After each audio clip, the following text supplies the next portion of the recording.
Welcome. Draw a little closer to the shadows. Ignore the slight, persistent tugging sensation on your hair. It's nothing. Really? You think you know the city? You know the concrete arteries, the steel nerves, the frantic, pulsating heart of its endless rush hour. But beneath the surface there's a different kind of transit system, a secret network far older than the first steam engine, run by a conductor who never asks for a ticket, only a moment of your time, and maybe a small piece of your soul. We call it Spider-Geddon, the eight-legged transit authority. For decades, the tales were dismissed as urban whispers, the delirious ramblings of late-night shift workers, the panicked notes of missing persons reports filed and quickly forgotten. He was last seen near the subway grating. Ma'am, said something about the tracks being sticky. Haunting, isn't it? That single, tiny, chilling detail. The authority doesn't operate on timetables. It operates on desire, on distraction. Picture this. You're sprinting to catch the last train home.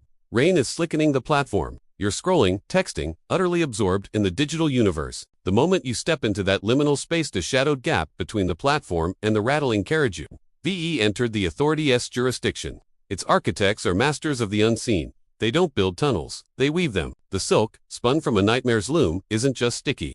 It's a sensory deprivation trap, an echo chamber that muffles your cries into the relentless drone of the city above. Look up in the darkest recesses of the underpass. See that glint? Not damp concrete. It's the silent machinery of the authority. Tens of thousands of microscopic surveillance experts, each with 8 legs, 6 eyes, and absolutely no sense of personal space. They don't just ride the trains, they are the network. Their webbing, often mistaken for dust or grime, isn't structural. It's communicative. Every vibration, every footstep, every terrified gasp, it's all data, instantly transmitted through the silken fiber optics of their terrifying domain. And the fare is elegant in its simplicity. They don't want your money, not even your dignity.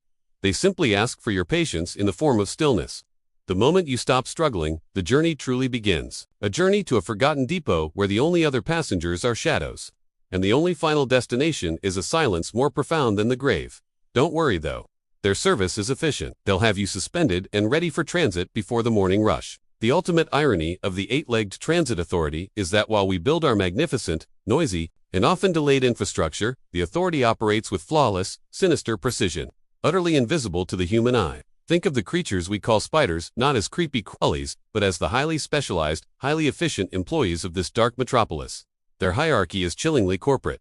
The common house spiders, they're the maintenance crew, patching holes and resetting traps. The giant orb weavers, they are the engineers, designing magnificent, structural nets across abandoned ventilation shafts and unused elevator shafts. But the true power lies with the dispatchers, the rare, venomous titans who rarely show themselves. They are the upper management, the silent executives who dictate the routes, choosing the shipments, the unfortunate souls based on an inscrutable, yet highly selective, criteria. Some speculate they favor the reckless, others say the lonely.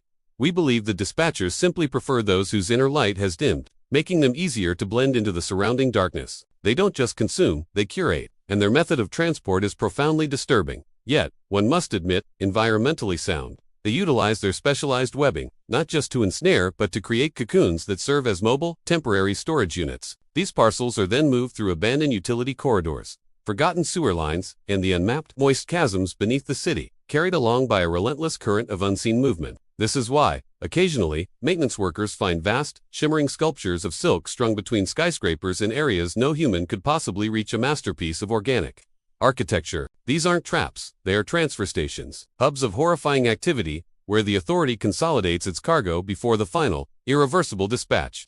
The sheer scale is staggering, a shadow economy thriving just inches from your feet. So, the next time you feel a quick, almost imperceptible brush against your ankle in a darkened stairwell, don't assume it's just the wind. The authority is always hiring, always expanding its route map, and always looking for new passengers. And their motto, once you ride, you never get off. Keep your eyes open. Pay attention to the small things. Because in the chilling realm of Spider-Geddon, the slightest tremble of silk means the conductor has just pulled the brake, and your final stoppies approaching. If the terrifying prospect of the eight-legged transit authority has left you with that unsettling, itchy feeling, that sense that something unseen is watching, then the journey is far from over. Don't just scurry away. Hit subscribe and ring that web-shaped notification bell so you don't miss our next deep dive into the city's hidden horrors. And then do the brave, vital thing. Leave a comment below and tell us the spookiest, stickiest, most unexplained incident you've ever had near a darkened subway entrance or a forgotten ventilation shaft. Were you being observed, or worse, were you being routed? Share your sightings, spread the word, and let's illuminate the shadows, but maybe stand clear of your monitor when you click, just in case one of the Authority's maintenance crew decides to ride the signal right into your room.